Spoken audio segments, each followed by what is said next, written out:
Hello, magandang araw. Ngayon ay magluluto tayo ng sarsyadong galunggong. Pero bago ako magluto ay maglalaba po muna ako. Ako lang ba namumroblema sa labahin pag marami na? Pero napakatamad magtupi. Ayan, at nagpang-abot-abot na yung labahin namin.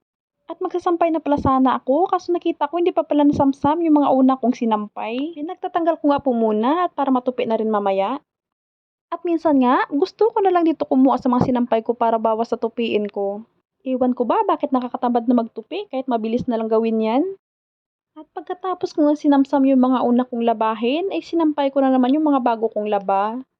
Meron naman kaming washing kaso pinagkukusot ko lang mga pantalon ng asawa ko at yung mga damit ng baby ko kasi hindi matatanggal yung mantsa na galing sa mga pinagkainan niya. At dinryer ko na nga rin po pala yan para mabilis matuyo, lalo na't umuulan ngayon, baka magtambak na naman yung mga labahin ko.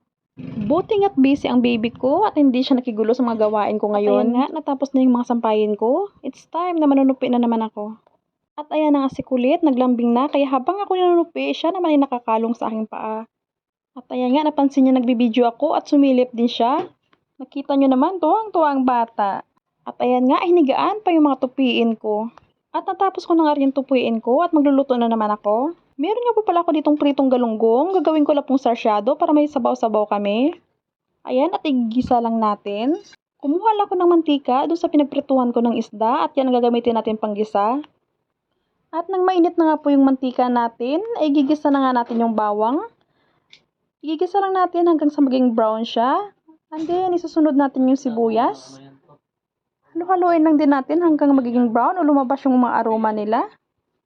At minsan kasi, habang nagigisa tayo, ay maaamoy mo yung sarap. Kaya akala tuloy ng ibang tao, ang sarap-sarap ng niluluto mo. At ayan nga, inilagay ko na yung kamatis natin. Kunti lang ang nilagay kong kamatis kasi napakamahal ang kamatis ngayon.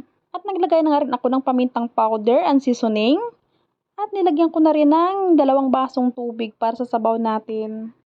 At mayroon na rin pala akong 2 itlog. Nilagyan ko lang po ng konting tubig para hindi po siya mamumuo mamaya pag nilagay natin sa sarsyado natin. Yan po ang sekreto natin sa itlog para hindi po mamuo pag niluto natin siya kahit anumang niluluto natin. O kahit sa ginisang ampalaya rin po. Nailagay ko na nga rin po pala ang pritong isda natin. Titimplahan na lang po natin kasi yung isda natin may timpla na yan habang nakaprito kanina. At nilagyan na rin natin ng siling green para medyo may konting anghang.